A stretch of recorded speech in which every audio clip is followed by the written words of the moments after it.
Todos son bienvenidos, gracias por acompañarnos. Es una bendición estar juntos hoy en esta mañana de domingo, a través del cual pues llegamos hasta sus hogares. Vamos a estar caminando a través de la Escritura, hablando sobre todo sobre el hombre interior, ¿verdad? Y queremos hoy afirmar una vez más, ¿verdad?, la salvación tan grande que Dios nos ha dado. Queremos orar y poner todo en las manos de aquel que nos llamó de las tinieblas a su luz admirable. Cierre sus ojos y oremos. Señor, muchísimas gracias. Tu bendición es grande, Señor. Queremos agradecerte todas las cosas que tú has hecho, estás haciendo y harás todavía, Rey. Nos ponemos en tus manos. Glorifícate, exáltate como un poderoso gigante y haz resplandecer tu rostro sobre nuestras vidas, Padre. A ti el honor, a ti la gloria, a ti la alabanza, a ti la gratitud en nuestro corazón por todas tus bondades, Señor. En el nombre poderoso de Jesús, nuestro grande Dios y Salvador, Padre. Amén, amén. Muy bien, todos son bienvenidos. Gracias por acompañarnos y vamos a la Escritura. El hombre interior, vamos a hablar sobre él. Los intereses de la vida del hombre interior realmente son destruidos y debemos entenderlo. Jesús dijo, Juan 18, verso 36, 17, 11 al 16, ¿verdad? Los intereses de esta vida para el hombre interior. Respondió Jesús, mi reino no es de este mundo. Si mi reino fuera de este mundo, mis servidores pelearían para que yo no fuera entregado a los judíos, pero mi reino no es de aquí. Juan 17, verso 11 al 16. Y ya no estoy en el mundo, mas estos están en el mundo. Y yo voy a ti, Padre Santo. A los que me has dado, guárdalos en tu nombre para que sean uno. Así como nosotros, cuando estaba con ellos en el mundo, yo los guardaba en tu nombre. A los que me diste, yo los guardé. Y ninguno de ellos se perdió, sino el hijo de perdición, para que la Escritura se cumpliese. Pero ahora voy a ti, y hablo esto en el mundo, para que tengáis mi gozo cumplido en sí mismo. Yo les he dado tu palabra, y el mundo los aborreció, porque no son del mundo.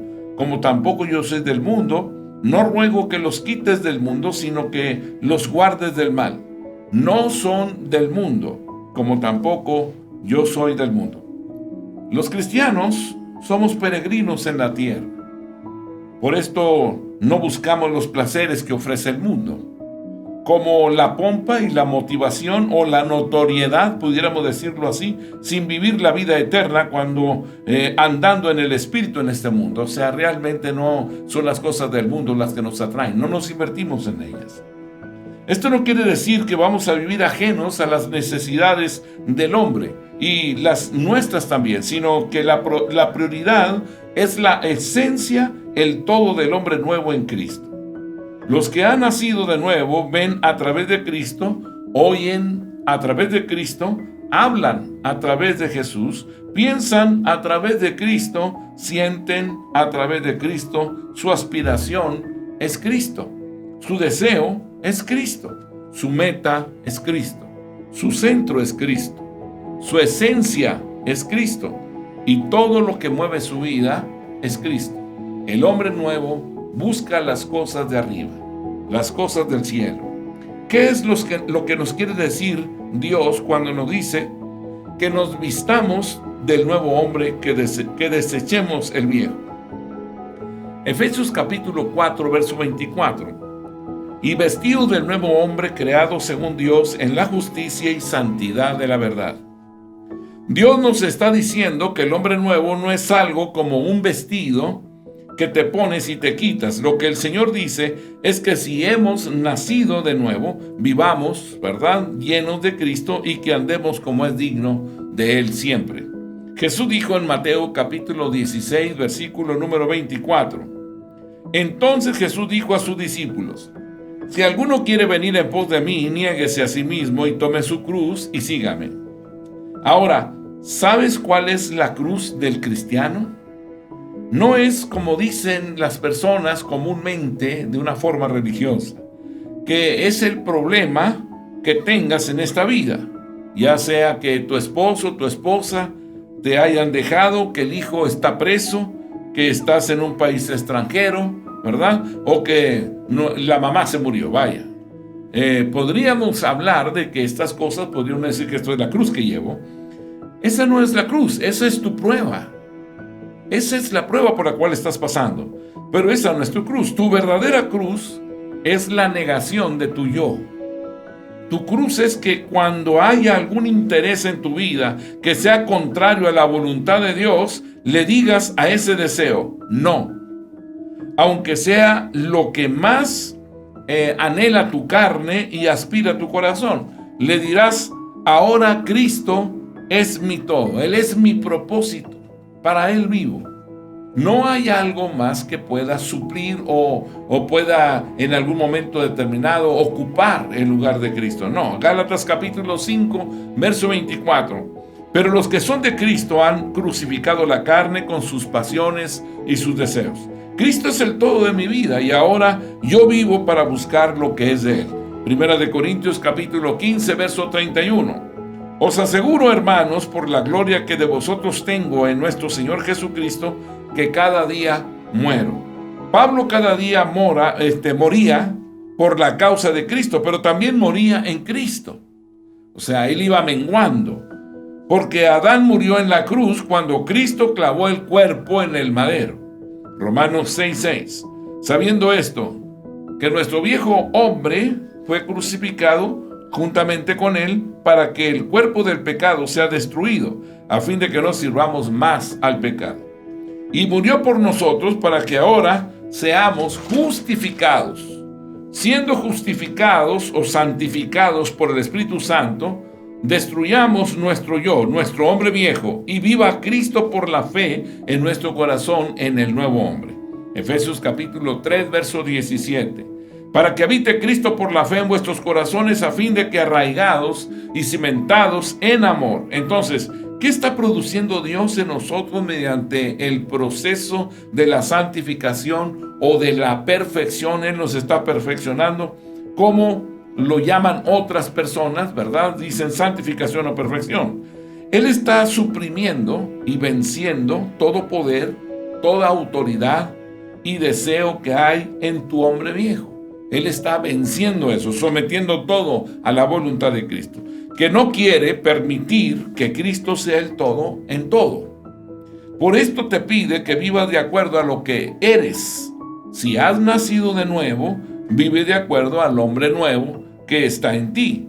De esa manera facilitas que Dios cumpla o perfeccione lo que Él ha comenzado a realizar contigo. Filipenses capítulo 1, versículo 6. Estando persuadido de esto, que el que comenzó en vosotros la buena obra, la perfeccionará hasta el día de Jesucristo. Y logre ser el todo en todos. O sea, Él está perfeccionando. ¿Es doloroso ese perfeccionamiento? Sí, definitivamente. La carne va a sufrir. No nos gustan las disciplinas. Va a llorar. Va a gemir. Se va quizás a retorcer. Pero Cristo va a ser agradado en tu hombre interior. Sabemos que en el mundo tendremos aflicciones, pero Cristo venció al mundo. Juan 16, verso 33. Estas cosas os he hablado para que en mí tengáis paz. En el mundo tendréis aflicción, pero confiad, yo he vencido al mundo. Por tanto, tus oraciones serán otras, pues has cambiado tus deseos. Ahora tienes autoridad para pedir, ¿verdad? Jesús dijo en Juan 16, verso 24. Hasta ahora nada habéis pedido en mi nombre. Pedid y recibiréis, para que vuestro gozo sea cumplido. Cristo es el todo en el nuevo nacimiento.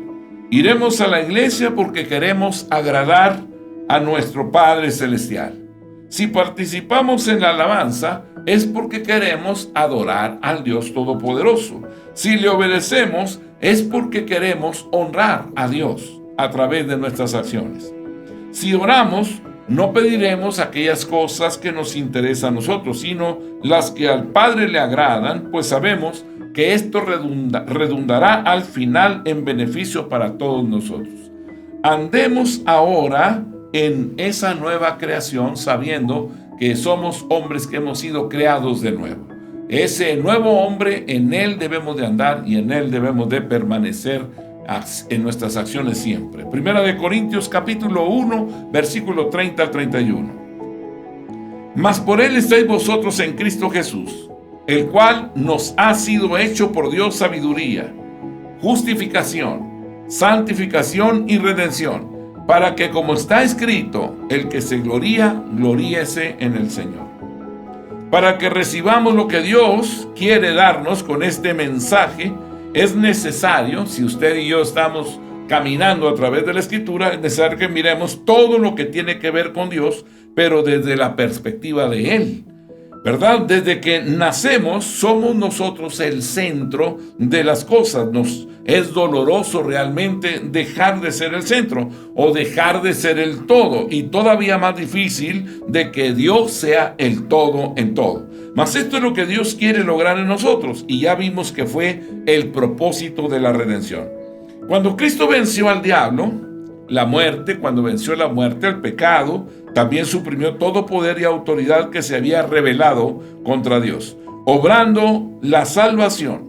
Y cuando subió al cielo, mandó al Espíritu Santo a hacer la otra parte, que es lograr que ese triunfo llegara a cada uno de los santos y que Dios completara el número de los salvos.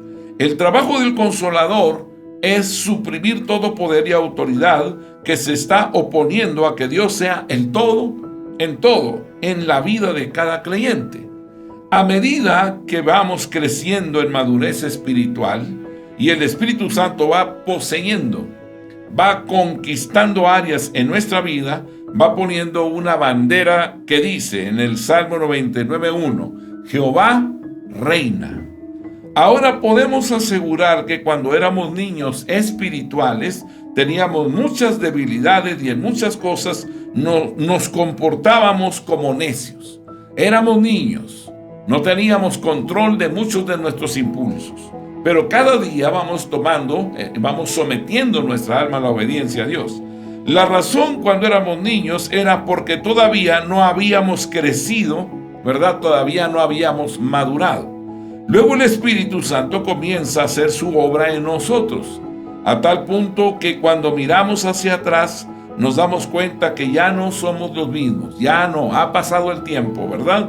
A esa obra la podemos llamar santificación o perfección. Sin embargo, si la analizamos bien, nos damos cuenta que es Dios poseyendo, es Dios conquistando, es Dios adueñándose, es Dios logrando ser el todo en nuestra vida. Cada día vamos viendo cómo más áreas de nuestra vida van siendo sometidas bajo la autoridad del Espíritu de Dios.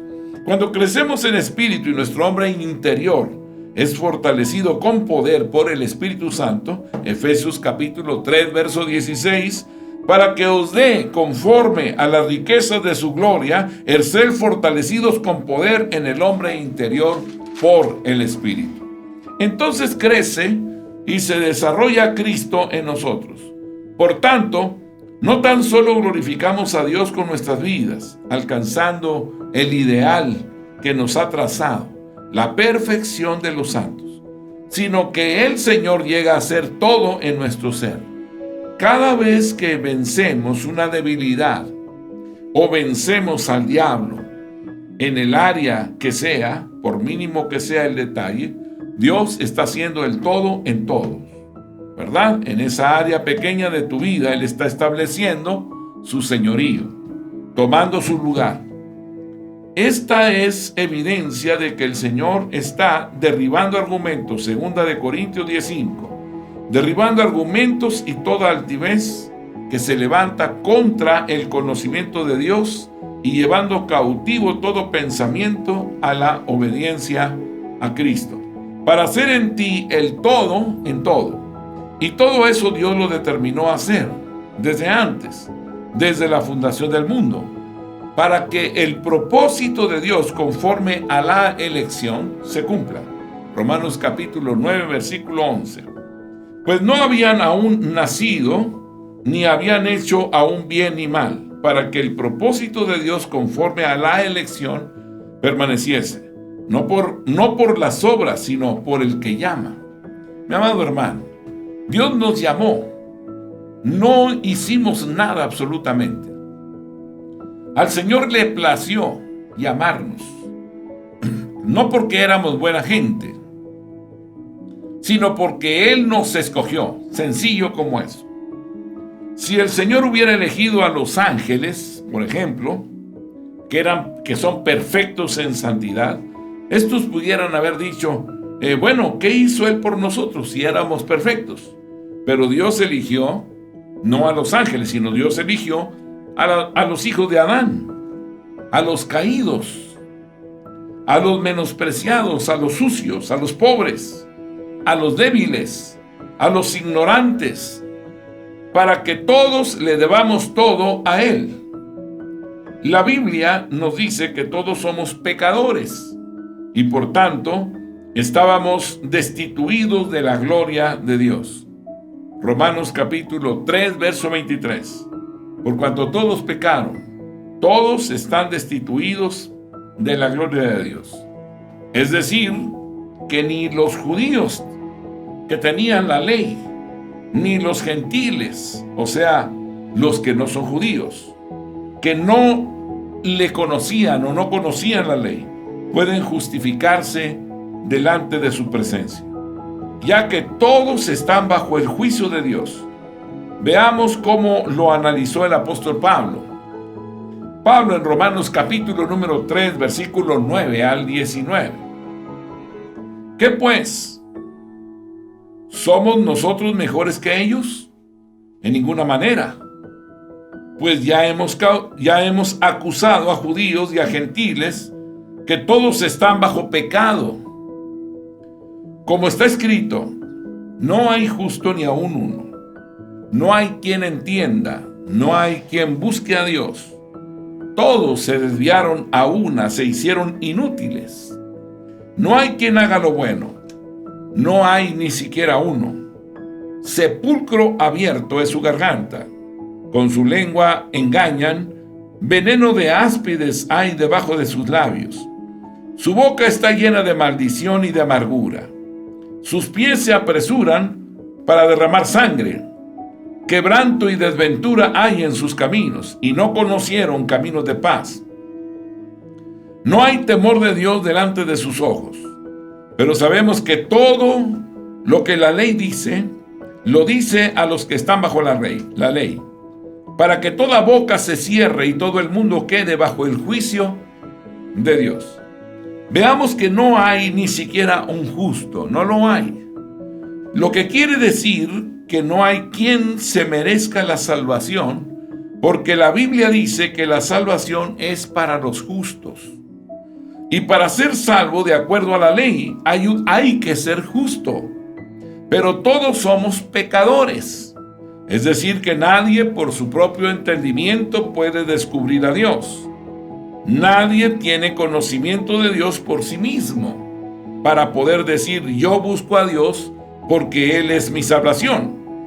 Nadie tiene esa capacidad de entender, de reconocerse y de buscar con todo su corazón. Todos somos espiritualmente incapaces. No hay quien haga lo bueno, y para salvarse hay que ser perfectamente bueno. Y si no hay uno que sea ni siquiera bueno, pues entonces mucho menos perfectamente bueno. También dice que sepulcro abierto es nuestra garganta. ¿Sabes? ¿Verdad? ¿Puedes imaginarte lo que es un sepulcro abierto, donde hay un cadáver ahí, ¿verdad? Y que se está haciendo putrefacto, el olor y todo ello que está emanando de ahí. Imaginemos un sepulcro, que es donde entierran a los muertos. Piensa cuando estos se descomponen totalmente. Es algo horrible realmente. Pues algo semejante es nuestra garganta. Mas aquí no se está hablando del mal aliento, sino de lo que sale de nuestra boca y que proviene del corazón. Santiago nos dice en Santiago 3:6, y la lengua es un fuego, un mundo de maldad. La lengua está puesta entre nuestros miembros y contamina todo el cuerpo e inflama la rueda de la creación. y ella misma es inflamada por el infierno. También nos dice que ningún hombre puede domar la lengua, pues es un mal que no puede ser refrenado y está llena de veneno mortal. Santiago capítulo 3, versículo 8. Pero ningún hombre puede domar la lengua, que es un mal que no puede ser refrenado, llena de veneno mortal. Por tanto, ¿verdad? Que toda boca se cierre. No hay un solo hombre que se pueda levantar ante el tribunal de Dios a justificarse o a reclamar o pretender, ¿verdad?, alcanzar algo. Cuando se trata de santidad, cuando se trata de justicia, todos tenemos que cerrar la boca frente al juicio de Dios. ¿Quién podrá aceptar el Evangelio si no entiende lo que la Biblia enseña? Las Sagradas Escrituras nos enseñan sobre la total depravación del hombre, la entera incapacidad humana para hacer el bien y buscar a Dios. No hay ni siquiera uno que pueda levantarse y decir, yo puedo. Y esto se repite como un estribillo realmente, ¿verdad? Veamos cómo sigue diciendo el apóstol. Romanos capítulo 3, versículo 20 al 28. Por las obras de la ley, ningún ser humano será justificado delante de él, porque por medio de la ley es el conocimiento del pecado. Pero ahora, aparte de la ley, se ha manifestado la justicia de Dios, testificada por la ley y por los profetas. La justicia de Dios por medio de la fe en Jesucristo, para todos los que creen en Él, porque no hay diferencia por cuanto todos pecaron y están destituidos de la gloria de Dios, siendo justificados gratuitamente por su gracia, mediante la redención que es en Cristo Jesús, a quien Dios puso como propiciación por medio de la fe en su sangre, para manifestar su justicia, a causa de haber pasado por alto en su paciencia los pecados pasados, en la mira de manifestar en este tiempo su justicia, a fin de que Él sea el justo y el que justifica al que es de la fe de Jesús. ¿Dónde pues está la jactancia? Queda excluida. ¿Por cuál ley? ¿Por la de las obras? No, sino por la ley de la fe. Concluimos pues que el hombre es justificado por fe, sin las obras de la ley. Es decir, que por obediencia a la ley, ningún ser humano será justificado delante de Dios. Ninguno, porque nadie puede cumplir lo que la ley exige, que es la obediencia perfecta a los mandamientos de Dios. Nadie puede cumplir eso. El Señor exige no pecar en toda una vida, ni siquiera en un pensamiento, porque alguien pueda ser justificado. Nadie puede ser justificado a través de la ley. Así que si vives 70 años, ¿verdad?, debes vivirlo sin pecar ni una sola vez, ni siquiera en un solo pensamiento, para que alguien pueda ser justificado. Así que si vivimos 70 años, debes vivirlo sin pecar ni una sola vez, ni siquiera en un solo pensamiento, según la enseñanza de la palabra de Dios, por la experiencia del hombre. Esto es imposible. Mas ahora en este tiempo, aparte de la ley, se ha manifestado la justicia de Dios. Es decir, que existe otra posibilidad aparte de la ley, de satisfacer la justicia divina y ser justificados sin nuestras buenas obras. Y esa justicia se ha manifestado. Es la salvación en Cristo Jesús.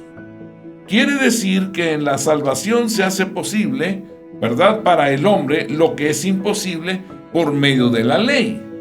En ella no son necesarias las obras del hombre, porque ningún hombre tiene capacidad para hacer justicia, ni para buscar a Dios, sino todo es por pura gracia.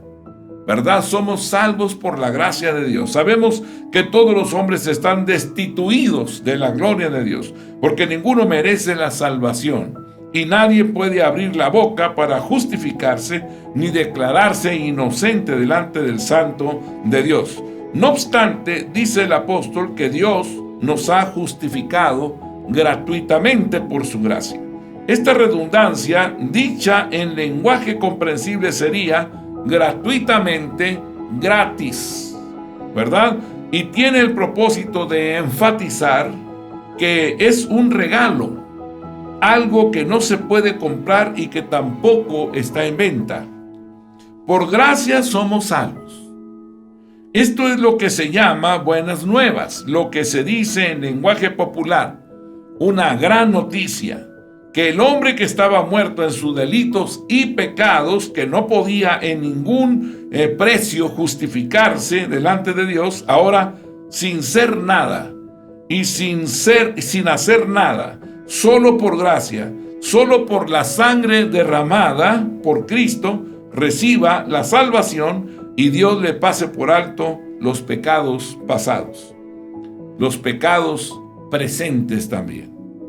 Aleluya. Él lo hizo para manifestar su justicia y mostrar a los siglos venideros las abundantes riquezas de su gracia. Dios nos justificó, siendo culpables, para manifestar su justicia, y nos eligió para salvación, para manifestar su gracia. Justificación es la obra de Dios que consiste en declarar inocente y libre de toda culpa y condenación a todo pecador que a través de la fe acepta a Jesucristo como su Salvador. Justificar significa declara justa a una persona.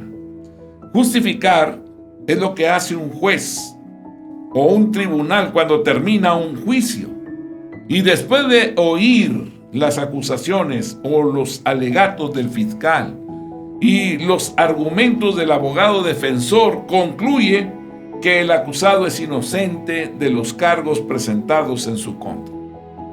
La declaración del veredicto del juez es lo que se declara. La no culpabilidad del acusado es justificación. El Padre es el juez. La justicia divina es el fiscal que con todo derecho y razón declara nuestra culpa, ¿verdad? Jesús es nuestro abogado defensor. ¿Cómo puede el juez declararnos inocentes? ¿Cómo puede el juez declararnos libres de culpa si somos culpables? El Evangelio anuncia que el justo, Jesús, ocupó nuestro lugar y pagó nuestra deuda y nuestro castigo, para poder ser justificados según la ley. Deuteronomio capítulo 6, versículo 25. Y tendremos justicia cuando cuidemos de poner por obra todos estos mandamientos delante de Jehová nuestro Dios, como Él nos ha mandado. Era necesario que todos nosotros viviésemos una vida justa, una vida perfecta, sin pecar nunca, ni siquiera en un solo pensamiento.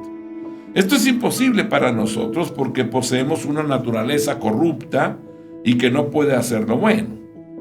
Romanos capítulo 7, versículo 20 al 23.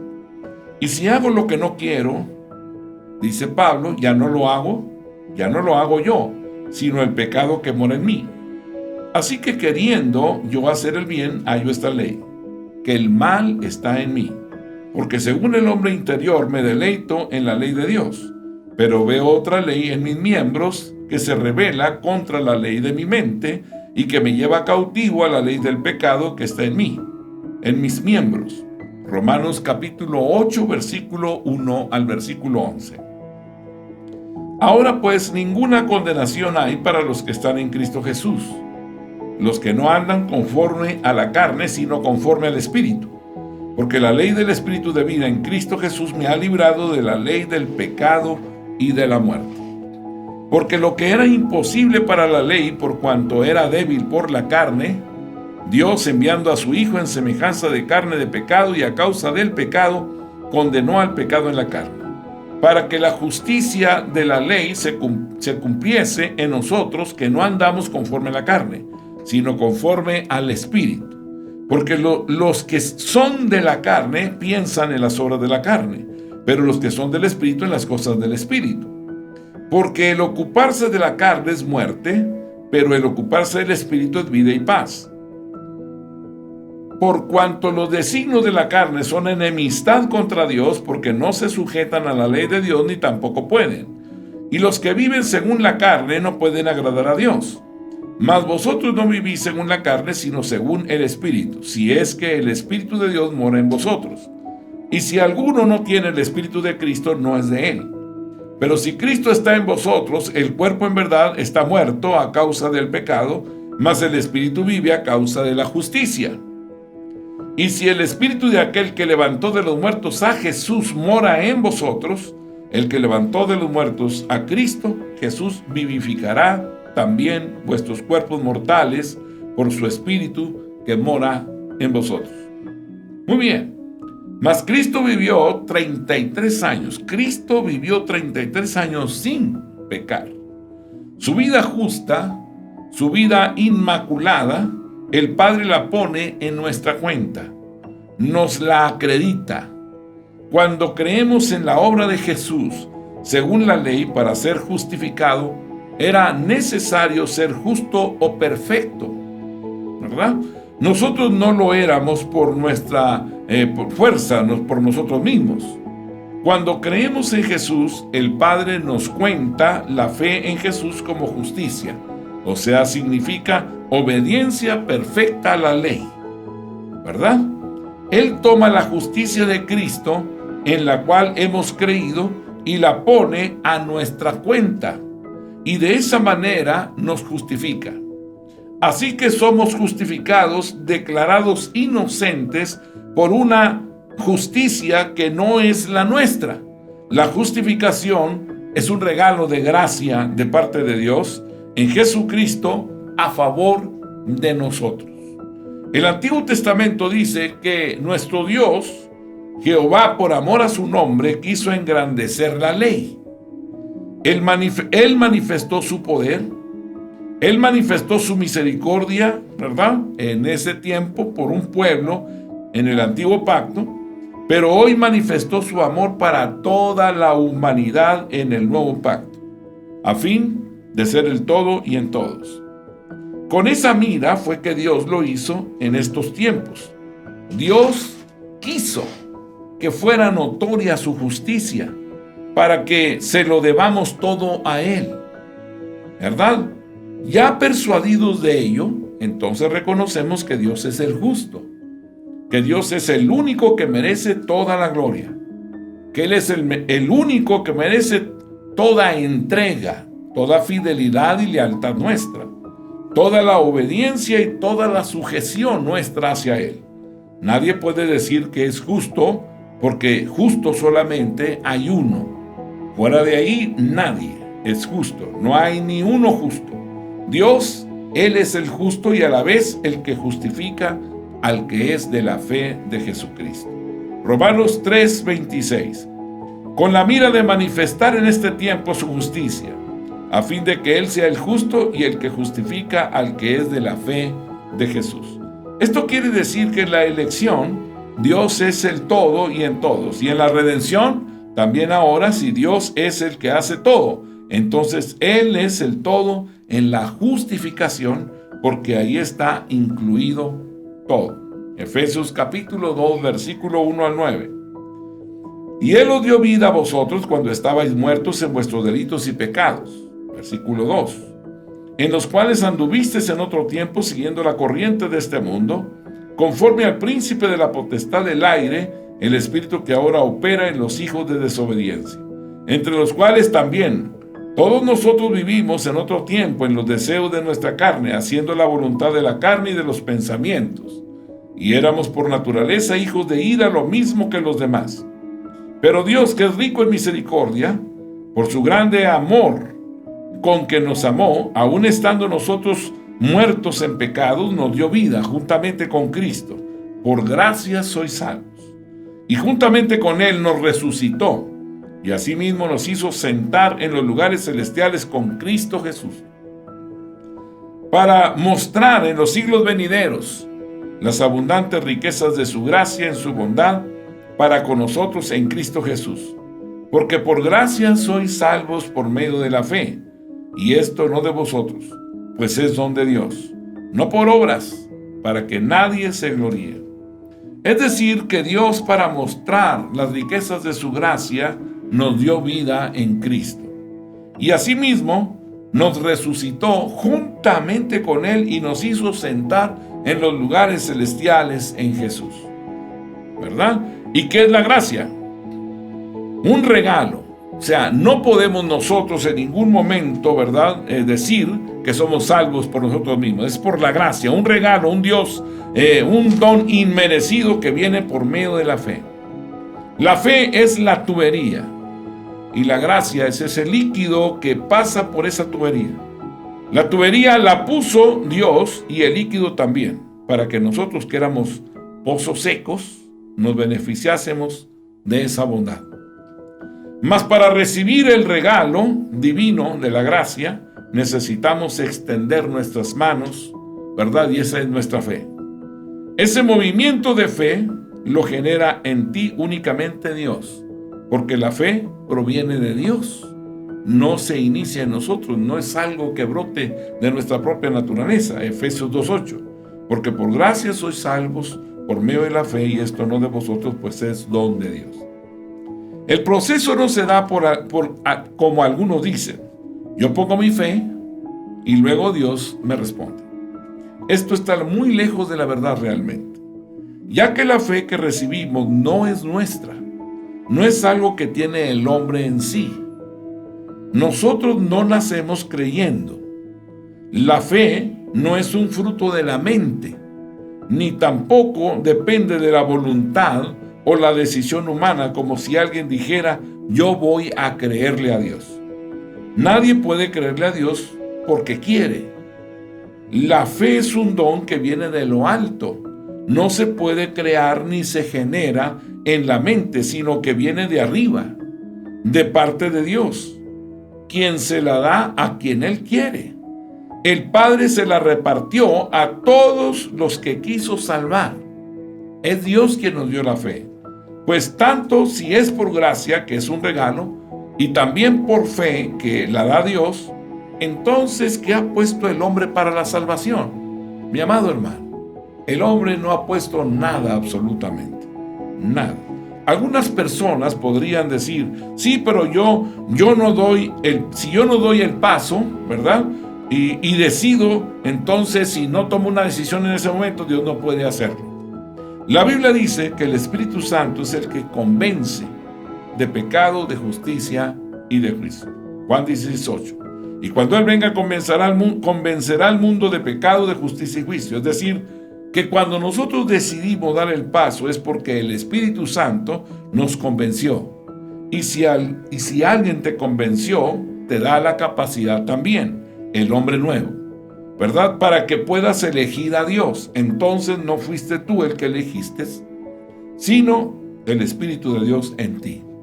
Jesús dijo en Juan 15:16, no me elegisteis vosotros a mí, sino que yo os elegí a vosotros. Y os he puesto para que vayáis y llevéis fruto y vuestro fruto permanezca, para que todo lo que pidierais al Padre en mi nombre, Él os lo dé. ¿Quién puede resistirse o ha resistido ese llamado? Nadie puede llamar a Jesús Señor, sino por el Espíritu Santo. Y si el Espíritu Santo es el que te dio el deseo de ir a Dios, y Él produjo en ti la necesidad, puso en ti la capacidad para entender la palabra y te convenció para que le obedecieras, entonces todo lo hizo Él. Concluimos, pues, que si Dios es el que hace todo, entonces nadie merece nada. Así que los que han recibido de Dios todo, deben darle todo a Él. Si los que no teníamos nada ahora tenemos todo, debemos agradecerle al que tiene todo, porque lo dio todo a los que no tenían nada. Por esto, cuando se trata de salvación, Dios es el todo en todos. Esta enseñanza la recibimos, ¿verdad? Esto, y nosotros sabemos que Él es el todo y que Él lo merece, que nosotros permanezcamos con fidelidad a Él, dándole todo. Muy bien, gracias por estar aquí. Vamos a despedirnos, ¿verdad? Ya el tiempo se te ha terminado y queremos bendecirlo. Cierre sus ojos y oremos al Padre. Señor, muchísimas gracias. Bendigo a cada uno de mis hermanos, guárdalos a todos en el hueco de tu mano. Líbralos del mal, pelea sus batallas y levántate, oh Dios, como un poderoso gigante en medio de aquellos que te buscan y te aman. Gracias en el nombre de Jesús, nuestro Señor y Salvador. Amén. Dios les bendiga a todos, la paz de Dios sea con ustedes. Amén.